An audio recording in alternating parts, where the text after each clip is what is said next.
الحمد لله رب العالمين والصلاة والسلام على أشرف الأنبياء سيد المرسلين سيدنا محمد وعلى آله وأصحابه أجمعين. أعوذ بالله من الشيطان الرجيم. بسم الله الرحمن الرحيم. سبحان الذي أسرى بعبده ليلا من المسجد الحرام إلى المسجد الأقصى الذي باركنا حوله لنريه من آياتنا إنه هو السميع البصير. قال المؤلف والمفسر رحمه الله تعالى: أدام النفع بعلومه وعلومكم في الدارين آمين. إلى أن قال رواية عمر بن الخطاب رضي الله تعالى عنه: قال الإمام أحمد حدثنا أسود بن عامر قال حدثنا حماد بن سلمة بن سنان عن عبيد بن آدم وأبي مريم وأبي شعيب أن عمر بن الخطاب رضي الله عنه كان بالجابية. جابیہ جگہ کا نام ہے. وذکر فتح بیت المقدس، وہاں انہوں نے بیت المقدس کی فتح کے بارے میں بات بتائی. قال ابو سلمة حدثني ابو سنان عبيد بن آدم قال سمعت عمر بن الخطاب يقول لكعب: أين ترى أن نصلي؟ فقال: إن خصت عني صليت خلف الصخرة. فقال رسول الله بين يديك. انہوں نے پوچھا کہ میں کہاں وہاں کھڑے کس جگہ کھڑے ہو کے نماز پڑھوں؟ انہوں نے فرمایا: اچھا مجھ سے لینا چاہتے ہو تو صخرہ کے پیچھے آپ کھڑے ہوں تاکہ قدس جو ہے وہ سارا آپ کے سامنے ہوگا. فقال رضي الله عنه: زاهيت اليهودية ولكن أصليها. صلى رسول الله ثم تقدم إلى القبلة فصلى ثم جاء فبصره وكنس الكناس في ردائه وكنس الناس فلم يعظم الصخرة تعظيما يصلي وراءها وهي بين يديك وأشار كعب الأحبار. چونکہ کعب الأحبار نے جو مشورہ دیا تھا اس پہ حضرت عمر ناراض ہوئے. انہوں نے فرمایا معلوم یہ ہوتا ہے کہ ابھی تک تمہارے اندر سے وہ یہودیت نہیں نکلی ہے، اس لیے تم مشورہ دے رہے ہو. تو انہوں نے کہا میں تو وہی نماز پڑھوں گا جہاں حضور پاک صلی اللہ علیہ وسلم نے نماز پڑھی ہے. تو آپ آئے قبلہ کی طرف، وہاں آ کے آپ نے نماز پڑھی. اس کے بعد حضرت عمر رضی اللہ عنہ نے اپنی چادر بچھائی اور وہاں آپ نے جھاڑو دیا اور وہاں جو بھی چیزیں تھیں ان کو یعنی کچرا مٹی وغیرہ اس کو بھی جمع کیا چادر میں. لوگ بھی لگ گئے جھاڑو دینے کے لیے. فلم يعظم الصخرہ، انہوں نے صخرہ کی تعظیم نہیں کی کہ اس کے پیچھے نماز پڑھتے. وہی بین یدیک ما شاء كعب الأحبار والقوم يعظمون حتى جعلوها قبلتهم. اصل وجہ یہ ہے کہ یہودی جو تھے نا وہ صخرہ کی ہی عزت کرتے ہیں، احترام کرتے ہیں، بلکہ انہوں نے اسی کو قبلہ بنایا ہوا ہے. ولیکن اللہ علیہ بالاسلام دعا ولی الحق، اللہ پاک نے ہدایت فرمائی اور میں نے وہی عمل کیا جو حق تھا. ولہذا لما شاء رضا حیت الیہودیۃ ولا رائحۃ النصارى الذین كانوا قد جعلوا ابو زبیلۃ من النار كبت اليہودی. اور نصرانیوں نے کیا کیا، انہوں نے آگے نعوذ باللہ اس کو یعنی ایک قسم کی کوڑا کرکٹ جمع کرنے کی جگہ بنا لی ہے یہودیوں سے انتقام لینے کے لیے. ولیکن آپ نے اپنی چادر سے اس کی صفائی فرمائی. وهذا شبیہ بما جاء فی صحیح مسلم عن نبی مرصد الغنوی قال قال رسول اللہ لا تجلسوا على القبور ولا تصلوا الیہا. حضرت نے فرمایا کہ خبردار قبر پر بیٹھا بھی نہ کرو، قبر کا احترام ہے، اور نہ قبر کی طرف رخ کر کے کبھی نماز پڑھا کرو، اس سے بھی حضور پاک صلی اللہ علیہ وسلم نے منع فرما دیا ہے. تو اس لیے بہرحال یہ ایک مسئلہ ثابت ہو گیا کہ قبر کی طرف رخ کر کے نماز پڑھنا بھی جائز ہے. حالانکہ وہ نماز تو اللہ کی پڑھ رہے ہیں نا، لیکن سامنے چونکہ قبر ہے اس لیے دیکھنے والا کہیں یہ نہ سمجھے کہ اس قبر کو سجدہ کر رہے ہیں. اسی حکمت سے اللہ نے جنازے میں رکوع اور سجود نہیں رکھا، کیونکہ میت سامنے ہوتی ہے. اگر اس نماز میں بھی رکوع اور سجود ہوتا تو لوگ سمجھتے پتہ نہیں اسی میت کو سجدہ کر رہے ہیں. تو اللہ نے فرمایا کہ نہ رکوع ہو نہ سجود ہو، اس کے بغیر میں تمہاری نماز اور دعا قبول کر لوں گا. لیکن شرک کی طرف کسی قسم کا شائبہ جو ہے وہ نہیں جانا چاہیے.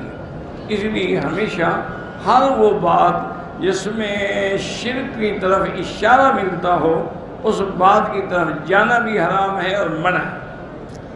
اس کے بعد فرماتی ہیں روایت ابی ہریرہ وہی مطولۃ جدا وفیہا غرابۃ. اب کہتے ہیں حضرت ابی ہریرہ سے بھی یہ روایت ہے، بہت طویل روایت ہے، لیکن اس میں بعض چیزیں جو ہیں وہ غریب ہیں. قال امام ابو جعفر فی تفسیر سورۃ سبحان حدثنا علی بن سعد کا حدثنا حجاج کا ابو جعفر رضی اللہ عنہ بن بن الحارث الریاحی ان ابی ہریرہ رضی اللہ عنہ شک ابو جعفر فی قول سبحان الذي اسرى بعبده ليلا قال جاء جبريل الى النبي صلى الله عليه وسلم ميكائيل قال ميكائيل ائتني بطست من ماء زمزم كيما طهر له قلبه واشرح له صدره. تو حضرت جبرائیل نے حکم دیا، چونکہ جبرائیل سب کے سردار ہیں، ویسے تمام فرشتوں کے سردار یہ چار ہیں، جبرائیل، میکائیل، اسرافیل اور اسرائیل. یاد رکھیں جتنے اللہ کے ملائکہ ہیں ان کا عدد کوئی بھی نہیں جانتا. وما يعلم جنود ربك الا هو، اللہ کے سوا کوئی. لیکن ان سب کے سردار یہ چار ہیں. پھر ان چار میں ان کا سردار جو ہے حضرت جبرائیل ہیں. اب یہ ساری باتیں جو ہیں نا میرے بزرگوں اور میرے بھائیوں اور میرے دوستوں، اس میں اللہ کی حکمتیں ہیں اور راز ہیں. اب دیکھیں نا، اللہ نے فرشتوں میں سے بھی 4 فرشتوں کو چن لیا اور میرے مدنی کے 11 میں سے 4 یاروں کو چن لیا. جو مقام ابو بکر، عمر، عثمان و علی کا ہے وہ کسی کا نہیں ہے، رضوان اللہ علیہم اجمعین. اسی طرح کتنی دنیا میں مجتہد آئے، محدث آئے، فقیہ آئے، لیکن اللہ نے فقیہوں میں بھی 4 کو چن لیا، امام ابو حنیفہ، امام شافعی، امام مالک، امام محمد بن حنبل، اور کسی 5ویں کی فکر نہیں.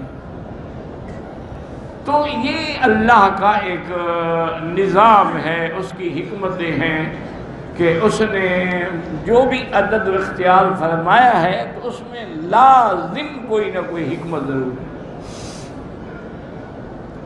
اب جناب فرماتے ہیں کہ جا جبریل، تو اس نے کہا میکائیل سے، کیونکہ جبرائیل کا بڑے تھے کہ بھئی وہ ایک دست میں پانی زمزم کا بھر کے لے آؤ تاکہ اس سے میں حضور پاک کے دل کو غسل دوں.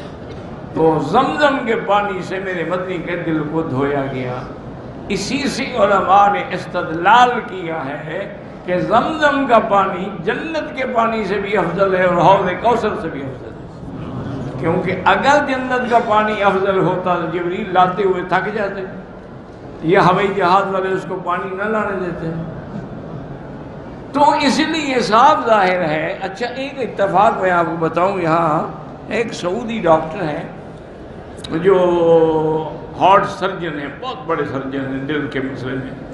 انہوں نے کہا کہ میں نے کئی سینکڑوں آپریشن کیے ہیں لیکن ہمارے لیے پانی بھی سارا باہر سے آتا ہے، سپلائز کیا ہوا.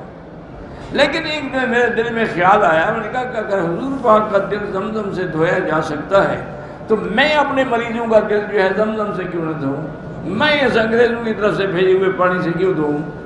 کہتے ہیں کہ میں نے 2-3 مریضوں پر وہ زمزم کے پانی کا استعمال کیا اور میری زندگی کے سب سے کامیاب آپریشن وہی تھے. اس کی بس کا سکا، لیکن ان بدبختوں کو پتہ لگا تو انہیں منع کر دیا کہ نہیں جی آپ اور پانی استعمال نہیں کر سکتے، کیونکہ ہم تو ہر چیز میں محتاج ہیں نا جی.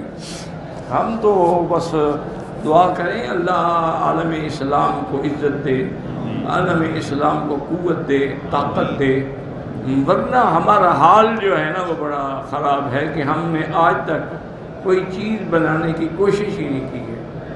ان دشمنوں نے قرآن پڑھ کے جہاں پہنچنا تھا پہنچ گئے، لیکن ہم نے قرآن شریف اس لیے پڑھا ہے کہ تعویذ لکھ لیں یا برکت ہوگی بس، وعلیکم السلام. یا کبھی جھگڑا ہو تو بھی قرآن لے آؤ جی، قرآن پہ ہاتھ رکھو. قرآن اسی لیے آیا تھا کہ تم ان پر ہاتھ رکھ کے قسمیں کھاتے رہو. ان ظالموں نے قرآن کے ایک ایک لفظ کو پڑھا ہے. انہیں اصحاب الفیل کے قصے کو پڑھا تو میزائل بنا دیا. اصحاب الفیل کے قصے کو پڑھا تو ایٹم ایجاد کر لیا. انہوں نے ان تخلیق انسان میں جب غور کیا تو ڈی این اے تک جا پہنچے. اور ہم اب بھی محتاج ہیں جناب، ہر چیز ہماری باہر سے آتی ہے، سوئی دھاگا بھی باہر سے آتا ہے، کھانے کے لیے ہمارا پیزا بھی باہر سے آتا ہے، اور ہمارے بروسٹ بھی باہر سے آتے ہیں، اور پینے کے لیے ہمارے بیوریج جتنے ہیں یہ بھی سارے باہر سے آتے ہیں. پیپسی ہے، کوئی بلا ہے. اور اللہ عالم، بعض مجھے ڈاکٹروں نے کہا ہے کہ اس میں ایک خاص دوا ہے جو ملائی جاتی ہے جس کے اندر خاص طور پہ تھوڑا تھوڑا نشہ ہوتا ہے. انہوں نے کہا اس کے تجربہ آپ یوں کریں کہ ایک چھوٹا معصوم بچہ جو ابھی گھٹنوں پہ چلتا ہو اس کو چمچ سے پلائیں یہ پیپسی، 2 دن پلاتے رہیں، پھر اس کے سامنے بوتل رکھیں، وہ پانی نہیں پیے گا، سیدھا ادھر جائے گا. تو اس کو وہ کیوں اچھی لگتی ہے؟ وہ کوئی سمجھدار ہے. معنی یہ ہے کہ اس کے اندر کوئی کیفین یا ایسی چیزیں ڈالی گئی ہیں جو سرور دیتی ہیں. اور یہ ہوتا ہے، اللہ رحمت کرے. ہمارے علاقے میں ایک KLP روڈ پہ بڑا مشہور اڈا ہے. تو پرانے دور کی بات ہے، تو میں وہاں گیا تو تھکا ہوا تھا، ایک جلسے سے واپس آ رہا تھا. تو ایک ہوٹل والا تھا، اس کو میں نے کہا کہ یار اچھی چائے بنا کے پلاؤ. یہ راستے والے جو چھوٹے چھوٹے ہوٹل ہوتے ہیں نا، یہ گوشت بھی اور چائے بھی بڑی اچھی بناتے ہیں، جو کہ ڈرائیور لوگ لیتے ہیں نا. انہوں نے کہا جی ٹھیک ہے. میں بیٹھ گیا. اب بیٹھا 10 منٹ 15 منٹ آدھا گھنٹہ گزر گیا. اور کہا یار یہ چائے بنا رہا ہے کہ کوئی اونٹ کا گوشت پکا رہا ہے. میں نے اپنے ملازم کو اس کو کہا کیا کر رہے ہو؟ وہ آیا، اس نے کہا حضرت ناراض نہ ہوں، ہم اپنی چائے میں افیم کی پوٹلی رکھتے ہیں، وہ ڈبوتے ہیں تاکہ جو بھی پی کے جائے گا اس کو سرور آئے گا، آئندہ ہمارے ہوٹل پہ آئے گا. تو میرے سارے برتنوں میں اس میں کچھ نہ کچھ تو اثر ہوگا نا. اس لیے میں نے سارے برتن دھو ڈالے ہیں اور سب کچھ، تاکہ آپ کے لیے خاص طور پہ پاک چائے بناؤں. یہ تو ہمارے دیہات کے لوگ کرتے تھے، شہر والے تو پتہ نہیں کیا کیا کرتے ہوں گے. انا للہ و انا الیہ راجعون. اب اس کے بعد انہوں نے آپ کے دل مبارک کو دھویا اور اللہ نے آپ کا سینہ مبارک کھول دیا. شکان بطن وغسل ثلاث مرات، 3 دفعہ غسل دیا. واقترب الیہ میکائیل بالسعاصی طاس من ماء زمزم، ہر دفعہ نیا پانی زمزم بھر کے لاتے رہے. وشرح صدرہ ونزع ما کان فیہ من غل. کیوں دھویا گیا؟ چونکہ انسانی بات ہے، میرے آقا بھی بشر ہیں، ابن عبداللہ ہیں، ابن عبد المطلب ہیں. آپ کے اندر بھی اللہ نے وہ چیزیں رکھی تھی فطرت کے طور پہ، جیسے حقد ہے، غل ہے، غصہ ہے، تو ساری چیزیں اللہ نے دھو ڈالی. وَمَلَا عِلْمًا وَحِلْمًا وَإِيمَانًا وَيَقِينًا وَإِسْلَامًا.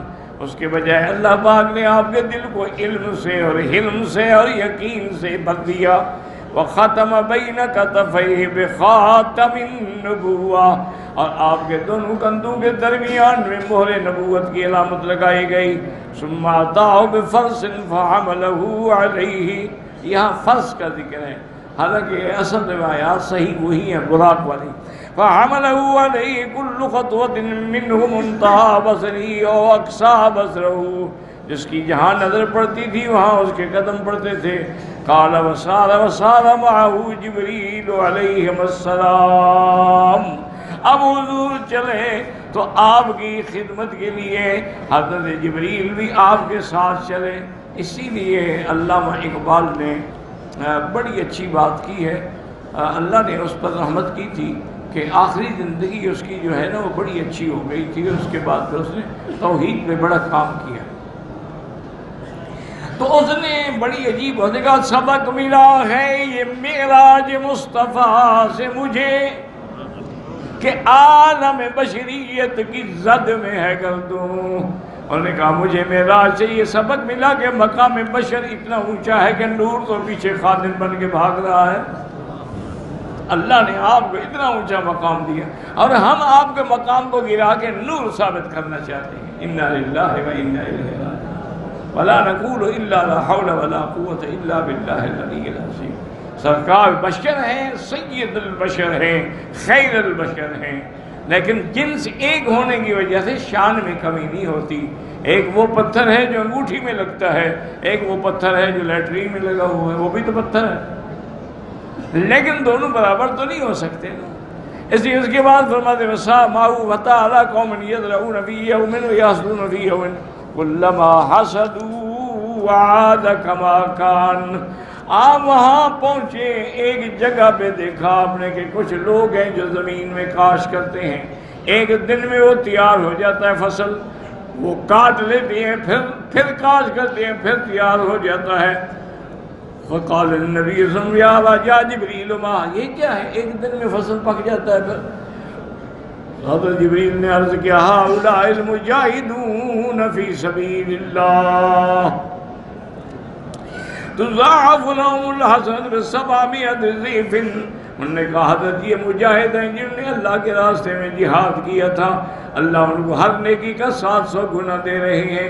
وما انفقوا من شیء فهو یخلفه وهو خیر الرازقین.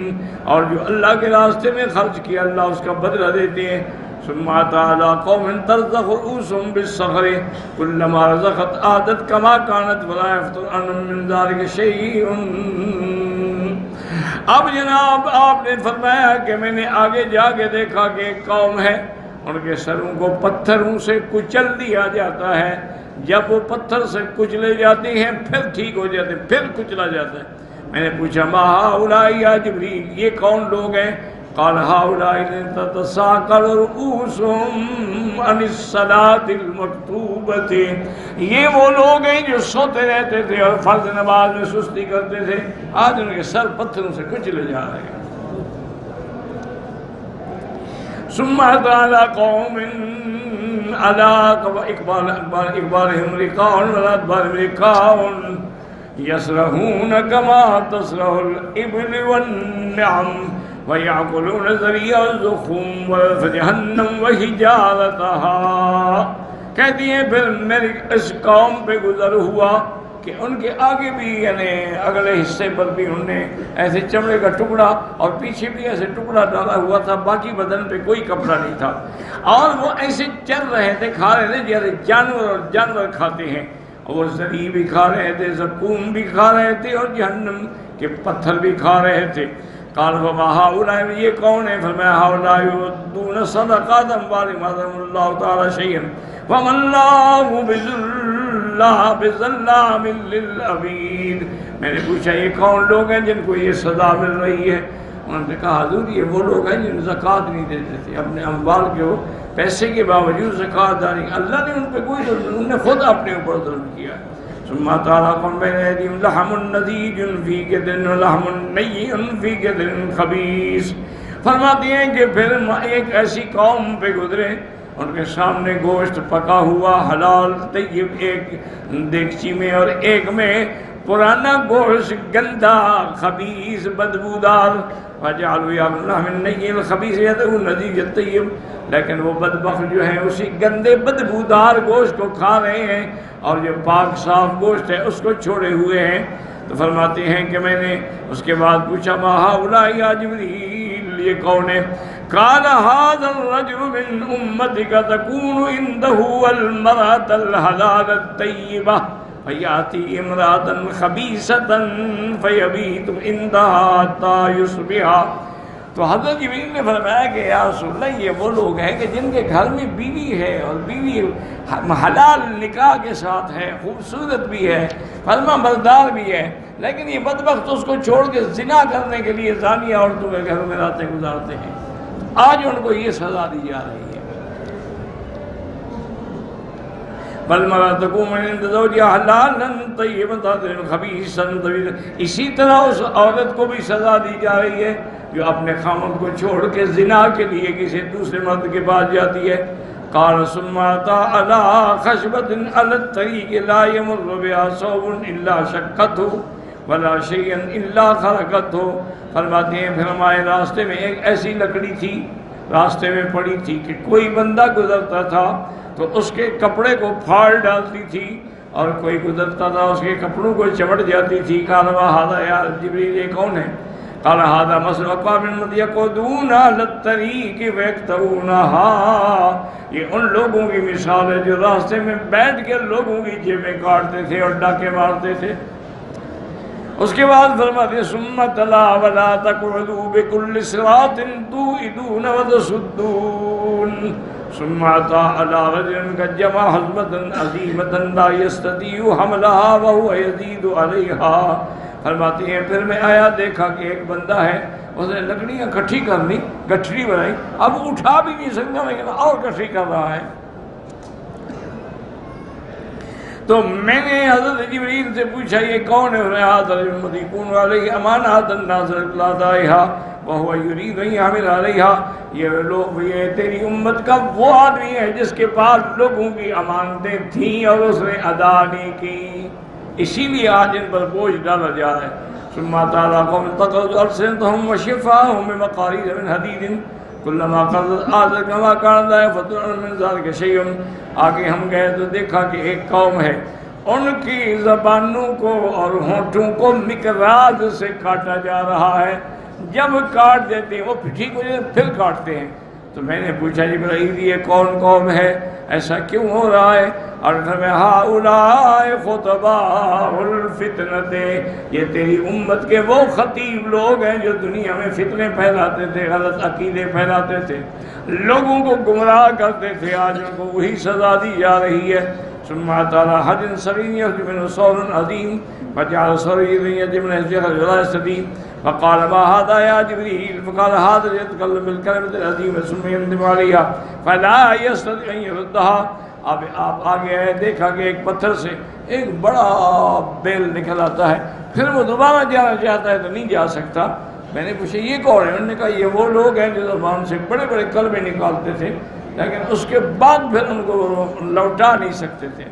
ثم تعالی بعد فجری انت یہ بعد ری مسکن وسمع صوت الغاية ما هذه الريح الطيبة بعد ما هذا المسك وما هذا الصوت كان هذا صوت الجنة۔ کہتے ہیں اس کے بعد میں کیسی وادی پہ پہنچے، بے انتہا ٹھنڈی ہوا بھی آ رہی تھی اور اتنی ایسی خوشبو تھی مشک کی کہ میں حیران ہوا۔ تو میں نے پوچھا کہ یہ کون سی وادی ہے اور یہ کون سی جگہ ہے؟ انہوں نے کہا حضرت یہ آواز کیا ہے؟ انہوں نے کہا حضرت صوت الجنت، یہ جنت کی آواز ہے اور جنت کا مقام ہے۔ فقول یا رب ائتنی بما وعدتنی وقد قصرت غرفی واستبرقی وحریری وسندسی وابقری ولؤلؤی والجانی وفضتی وذهبی واکوابی وصحافی واباریک وکوسی وعصری ومائی ولبنی وخمری فأتنی بما وعدتنی۔ کہتے ہیں یہ جنت کی آواز ہے، وہ کہہ رہی میرا اللہ میرے ساتھ جو وعدہ فرمایا پورا کرے، کیونکہ اب تو میرے کمرے بھی اتنے ہو گئے ہیں اور میرا ریشم اور سندس اور موتی اور مرجان اور چاندی اور سونا وہ بھی اتنا جمع ہو گیا ہے۔ اسی طرح کوب ہیں میرے پاس، برتن ہیں اور اباریک ہیں، وضو کرنے کے جیسے لوٹے ہوتے ہیں۔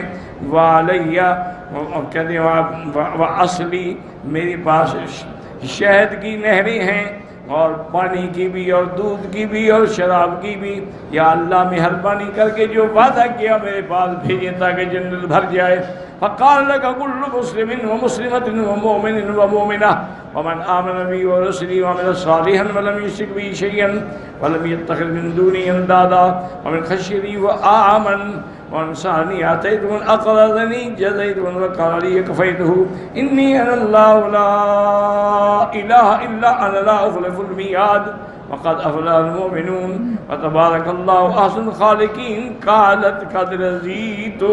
اللہ نے فرمایا جنت سے کہ ہر مسلمان مرد اور مسلمان عورت، مومن مرد اور مومنہ عورت جو مجھ پر ایمان لائے اور انبیاء پہ ایمان لائے، جنہوں نے عمل اچھے کیے اور جنہوں نے اللہ کے ساتھ کوئی شریک نہیں بنایا، اللہ کے سوا کوئی اور بت نہیں بنایا، اور جو اللہ سے ڈرتے رہے اور انہوں نے جو مانگا میں دیا۔ من اقرضنی، اگر انہوں نے صدقہ خیرات کی تو میں نے اس کا بھی بدلہ دیا۔ من توکل علی، جس نے میرے اوپر آسرا کیا میں نے اس کی حفاظت کی۔ کیوں؟ انی انا اللہ لا الہ الا انا، کیونکہ کوئی معبود برحق نہیں مگر میں، لا اخلف المیعاد، میں وعدے غیر خلافی نہیں کرتا۔ قد افلح المؤمنون، مومنون فلاح پا گئے، وتبارک اللہ احسن الخالقین، سب تیرے اندر آئیں گے۔ فقالت رضیت قد رضیت، یا اللہ میں راضی ہو گئی۔ قال ثم اتى على واد فسمع صوتا منکرا ووجد ریحا خبیثۃ، پھر ہم ایک وادی پر گزرے، وہاں سے گندی آوازیں اور بدبو آ رہی تھی۔ مہاجریا جی آواز کالا فقال ھذا صوت جہنم، یہ جہنم کی آواز ہے، اور کہہ رہی ہے کہ یا رب اتنی مواتنی وکثرت سلاسلی، یا اللہ آپ نے یہ وعدہ کیا میرے بندے بھیجی، اب تو میرے پاس زنجیریں اور اغلال، اور اس کے بعد سعیری و حمیمی گرم پانی، اور زری اور غصوں غصہ کی زخموں سے نکلنے والی دھون اور عذابی، وقت بعد قاری، اور میری قاری اتنی نیچے ہے، واشتد حری، اب میری آگ گرمی بھی پوری انتہا پہ پہنچ گئی۔ فاتنی بما وعدتنی، تو اللہ فرمائیں گے لا کہ کل مشرک و مشرکہ، ہر مشرک مرد اور مشرک عورت تیرے لیے، ہر کافر اور کافرہ تیرے لیے، ہر خبیث اور خبیثہ تیرے لیے، وَكُلُّ جَبَّارٍ لَا يُؤْمِنُ بِيَوْمِ الْحِسَابِ، اور ہر وہ جبار بھی تیرے لیے جس کا قیامت پر ایمان نہیں تھا۔ تو اب جہنم نے بھی کہا کہ قد رضیت، میں راضی ہو گئی۔ واللہ اعلم۔